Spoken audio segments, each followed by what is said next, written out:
Good afternoon everyone. আগের ক্লাসে আমরা ক্যাশ ফ্লো স্টেটমেন্টের অপারেটিং অ্যাক্টিভিটিস সম্পর্কে আলোচনা করেছি ডিটেলসে। তো এই ক্লাসে আমরা ইনভেস্টিং অ্যাক্টিভিটিস নিয়ে আলোচনা করব। তো ইনভেস্টিং অ্যাক্টিভিটিসে আমাদের কোন কোন বিষয়গুলো আসে সেগুলো আমরা ছকের সাহায্যে দেখাবো। তো ইনভেস্টিং অ্যাক্টিভিটিস বলতে যেখানে আমরা ইনভেস্ট করি, ইনভেস্ট আমরা কখন করি? কোনো ফিক্সড অ্যাসেট ক্রয় করার জন্য, তখন সেক্ষেত্রে আমরা ইনভেস্ট করি। আবার কোনো ছোটোখাটো আমাদের বিভিন্ন সিকিউরিটিসগুলো আমরা ক্রয় করার ক্ষেত্রেও ইনভেস্ট করে থাকি এবং সেক্ষেত্রে যে ইন্টারেস্টটা পাই এবং ডিভিডেন্ড পাই সেগুলোকেও আমরা প্রফিটের সঙ্গে অ্যাড করি। তো আজকে আমরা কী করছি? ইনভেস্টিং অ্যাক্টিভিটিস সম্পর্কে আলোচনা করছি। তো ইনভেস্টিং অ্যাক্টিভিটিসে এটা cash flow statement, cash flow statement. তো এটা পি, এ হচ্ছে অপারেটিং অ্যাক্টিভিটিস, এর আগে হবে এই ছকের মধ্যেই। তো আমরা বিটা দেখাচ্ছি, সেখানে হচ্ছে cash flow from investing activities. তো ইনভেস্টিং অ্যাক্টিভিটিসের মধ্যে আমাদের কী কী থাকবে? এক, purchase of fixed asset.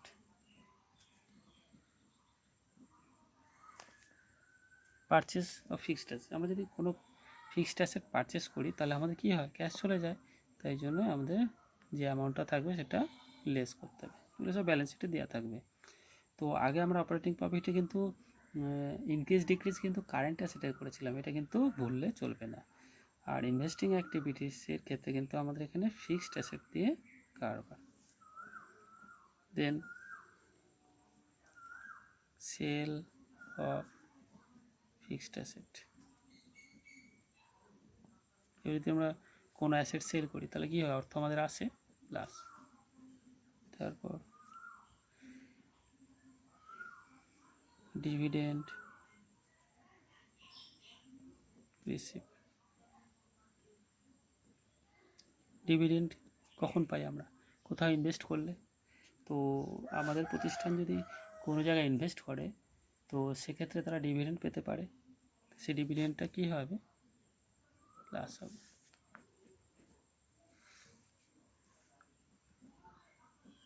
Interest receive.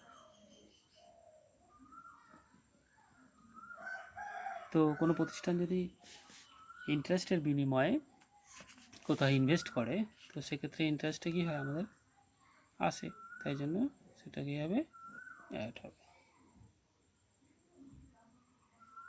তো এরকমই আমাদের যে সমস্ত ফিক্সড অ্যাসেটগুলো আমাদের পারচেস করব এবং সেল করব এবং ডিভিডেন্ড বা ইন্টারেস্ট, এক্ষেত্রে যদি কোনো রেন্টও আসে, যদি আমরা কোনো একটা ঘর তৈরি করে সেটাকে আমি ভাড়া দিই, তো সেক্ষেত্রেও আমাদের কিন্তু রেন্ট কিন্তু এখানে পাওয়া যাচ্ছে। মানে ইনভেস্ট হিসাবে যে আমরা যদি ইনভেস্ট করি, যে আমার ব্যবসা জন্য এটাও একটা ব্যবসার একটা ইনকামের পথ, তো সেক্ষেত্রেও কিন্তু সেটাও কিন্তু এখানে অ্যাড হবে। তো আমরা মোটামুটি এখানে চারটে লিখলাম। তো এগুলোকে সব অ্যাডলেস করার পরে যে ফিগারটা হবে সেটা আমরা কী করব? বাইরে নিয়ে আসবো। তো আগের অপারেটিং প্রফিটের ফিগারও বাইরে ফাইনাল কলম এসেছিলো, এবার ইনভেস্টিং অ্যাক্টিভিটিসে ফিগারটাও কিন্তু আমাদের এখানে ফাইনাল কলমে আসবে। নেক্সট হচ্ছে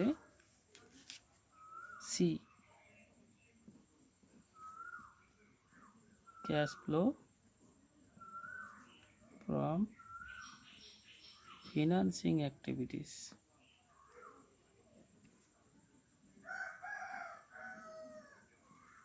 এখানে কী কী আছে? ফিনান্স বলতে অর্থ সংক্রান্ত, মানে ক্যাপিটাল আমরা কীভাবে সংগ্রহ করছি, কত টাকা আমরা পাচ্ছি এবং কাদের থেকে পাচ্ছি, তাদেরকে পেমেন্ট করছি, এই যে ফিনান্সিয়াল মানে অর্থ সংক্রান্ত যে ব্যাপারগুলো সেগুলো কিন্তু এখানে আসবে। যেমন ইস্যু অফ শেয়ার বা ডিবেঞ্চার। তো শেয়ার ডিবেঞ্চার যদি আমরা ইস্যু করি, মানে শেয়ারের টাকা যদি বা ডিবেঞ্চারের টাকা আমরা যদি পাই মার্কেট থেকে, তাহলে কী হয়? সেটা অ্যাড হবে, ক্যাশ আমাদের আসছে।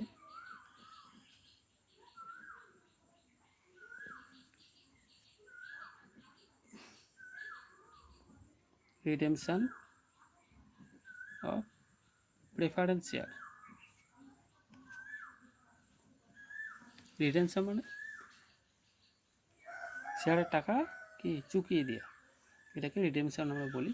তো যখন শেয়ারের টাকা আমরা কি করব, প্রদান করে দেবো, তখন কি হবে, সেটা লেস হবে। Next, loan. আমরা যদি লোন নিই, লোন টেকেন, তাহলে কি ক্যাশ আসে, অ্যাড ইন্টারেস্ট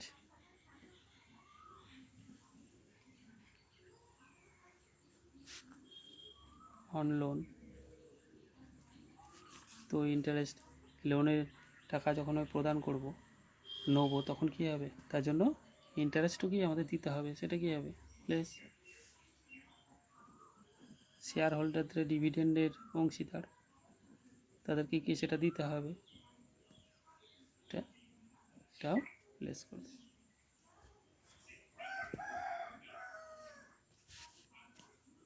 এইটা অ্যাডলেস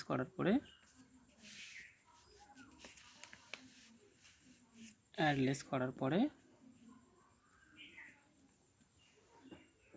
যে অ্যামাউন্টটা আসবে সেটা আমরা কী করব, বাইরের ফিগারে নিয়ে যাব। আগে অপারেটিং প্রফিট প্রথমে ছিল, সেই অপারেটিং প্রফিট এ, বি হচ্ছে আমাদের ইনভেস্টিং অ্যাক্টিভিটিস, সি হচ্ছে আমাদের ফিনান্সিয়াল অ্যাক্টিভিটিস। এই তিনটে আমাদের যোগ করে যা বেরোবে এটাকে আমরা কি করব,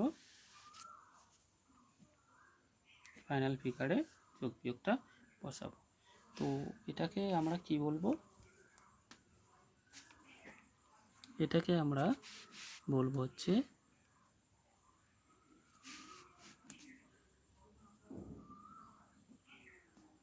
নেট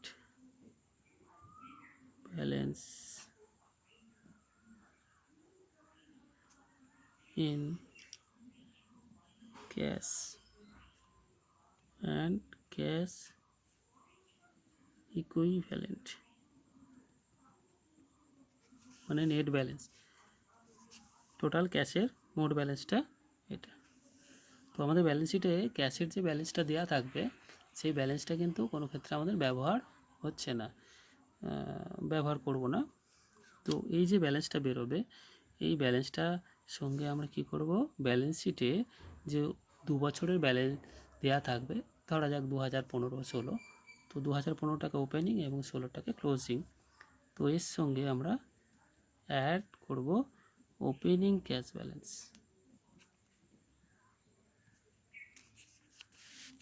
সেটাকে ফাইনাল ফিগারে বসাবো এবং সেটাকে যোগ করার পরে যেটা বেরোবে সেটা হবে ক্লোজিং ক্যাশ ব্যালেন্স। অবশ্যই ব্যালেন্স শিটে থাকা ক্লোজিং ক্যাশ ব্যালেন্সের সঙ্গে এটা মিলতে হবে। তো আমরা এখানে কিন্তু কিছুটা প্রমাণ করতে পারবো যে আমাদের যে প্রসেসটা বা স্টেটমেন্টটা তৈরি করলাম সেটা ঠিক না ভুল, কারণ ব্যালেন্স শিটে ওপেনিং এবং ক্লোজিং দুটো ব্যালেন্সই ক্যাশের দেওয়া থাকবে, ওপেনিংটা অ্যাড করলে আমাদের ক্লোজিংটা বেরোবে, সেক্ষেত্রে আমরা বার করতে পারবো যে আমাদের অঙ্কটা ঠিক হলো কি ভুল হলো। তো ওভারঅল তোমাদের একটা ছক কেটে আমার এখানে দেখালাম, তো আরেকবার আমরা দেখিয়ে দিই কী কী জিনিস আসছে। এখানে আরেকবার দেখি, cash flow from investing activities, এই ফিগারগুলো আসবে, আর cash flow from financing activities দেখা যাচ্ছে, এগুলো সবই অ্যাডলেস করে ফাইনাল ফিগার নিয়ে আসবো। এবার যেটা আসবে তার সঙ্গে ওপেনিং যে ক্যাশ ব্যালেন্সটা আছে, ক্যাশ ব্যালেন্স লিখে দিই, সেটা অ্যাড করব, অ্যাড করার পরে যেটা বেরোবে সেটা হচ্ছে ক্লোজিং ক্যাশ ব্যালেন্স। ওকে, এরপরের ক্লাসে আমরা একটা অঙ্ক স্টার্ট করব, তাহলে তোমাদের ব্যাপারটা পুরো ক্লিয়ার হয়ে যাবে।